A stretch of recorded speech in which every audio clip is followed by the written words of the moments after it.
पिछले वीडियो में हमने पार्ट वन में मैक्रो इकोनॉमिक्स एनसीईआरटी क्लास 12 की लगभग आधे पन्नों को पढ़ लिया था। आज हम उसके बाद से पढ़ने वाले हैं और इसे ख़त्म भी कर देंगे, जो कि बहुत ज़रूरी है हमारे किसी भी यूपीएससी, बीपीएससी या फिर अन्य स्टेट सर्विसेज के लिए। तो चलिए शुरू करते हैं।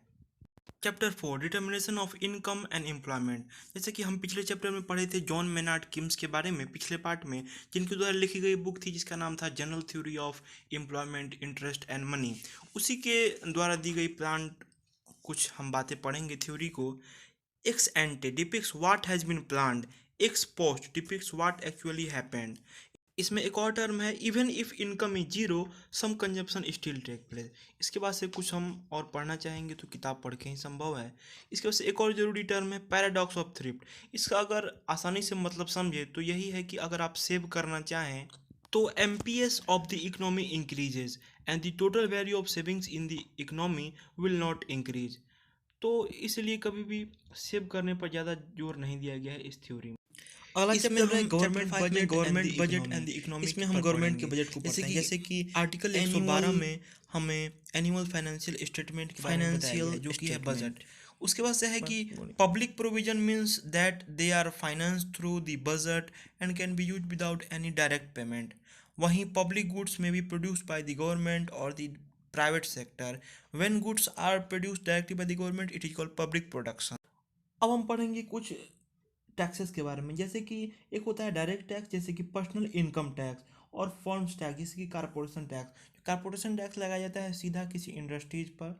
वहीं इनडायरेक्ट टैक्सेस में आता है जैसे एक्साइज टैक्स, ये भी लगाया जाता है किसी इंडस्ट्रीज के गुड्स पर, लेकिन वो फेंक देते हैं होल पर, उसके से वो फेंक देते हैं दुकान पर, दुकान वाले फेंक देते हैं कस्टमर पर। उसी के पास आता है कस्टम टैक्स। कस्टम ड्यूटी लगाया जाता है इम्पोर्ट एक्सपोर्ट के सामानों पर। जैसे कि कोई हमारा एक्सपोर्ट हो रहा है, देश से बाहर जा रहा है, तो वहाँ पर हम कस्टम टैक्स लगाएंगे। इसके अलावा भी कई तरह के टैक्स होते हैं, जैसे कि wealth tax, gift tax, state duty, लेकिन इसे पेपर टैक्स कहा जाता है क्योंकि ज़्यादा इस्तेमाल में नहीं लाया जाता। यह है एक मॉडल गवर्नमेंट बजट का। ये बताता है कि गवर्नमेंट कहाँ खर्च करती है, कैसे खर्च करती है। तो इसे आप पॉज करके ज़रूर देखें। रेवेन्यू डिफिसिट, इसका मतलब होता है कि एक्सपेंडिचर से कितना ज़्यादा हो रही है सरकार रिसिप्ट से। वहीं अगर फिस्कल डिफिसिट की बात करें तो इसमें भी वही है कि एक्सपेंडिचर कितना ज़्यादा हो रहा है रिसिप्ट से, लेकिन इसमें एक्सक्लूडेड होता है बोरोइंग्स। उसके बाद से प्राइमरी डिफिसिट का भी वही है, gross fiscal deficit minus net interest liabilities. उसके बाद से एक और टर्म यूज में आता है जो कि है डेब्ट।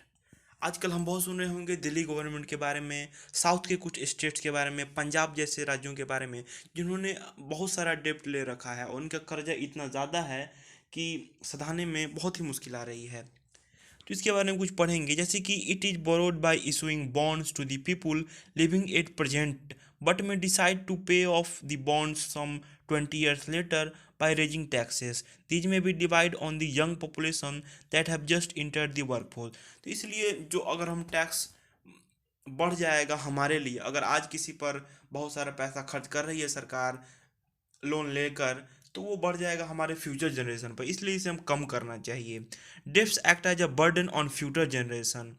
That borrowing today means higher taxes in future. इसे रिकार्डियन इक्विवेलेंस करते हैं, जैसे कि जब इन्फ्लेशन बढ़ जाएगा तो लोग सेविंग ज़्यादा करने लगेंगे, लेकिन इससे कुछ फ़ायदा नहीं होगा, इन्फ्लेशन और बढ़ता ही जाएगा। इसे आप जॉन मेनार्ड किन्स की थ्योरी से भी समझ सकते थे, जैसे कि आप पहले पढ़े हैं थ्योरी ऑफ मेनार्ड किन्स। उसके बाद से आते हैं कि if the government invest in infrastructure then future generation may be better pay off. इसका मतलब कि अगर लोन लेकर भी अगर सरकार रेवेन्यू के बजाय कैपिटल पर खर्च करती है तो इससे ज़्यादा अच्छा होगा। A recent study of the planning commission has estimated that to transfer ₹1 to the poor government spends थ्रस 3.65 in the form of food subsidy. तो ये अच्छा है कि लोगों को सीधा बैंक खाते में दिया जाए उनके वेलफेयर के लिए। उसके बाद से एक कमेटी बनाई गई FRBMA act 2003, physical responsibility and budget management act. इसका काम था कि फिजिकल डिफिसिट को कम किया जाए, सरकार को दिशा दिखाई जाए कि कैसे हमें इसे कम करना है। इसने कहा कि reduce fiscal deficit to not more than 3% of GDP. Central government shall not borrow from the Reserve Bank of India. लेकिन जैसा कि हम देख सकते हैं, इस सरकार ने बहुत सारा पैसा लिया है, जो कि अच्छी बात नहीं है।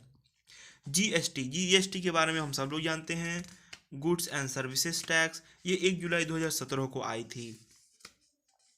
इसके माध्यम से बहुत सारे टैक्स को कम किया गया है और बर्डन को कम।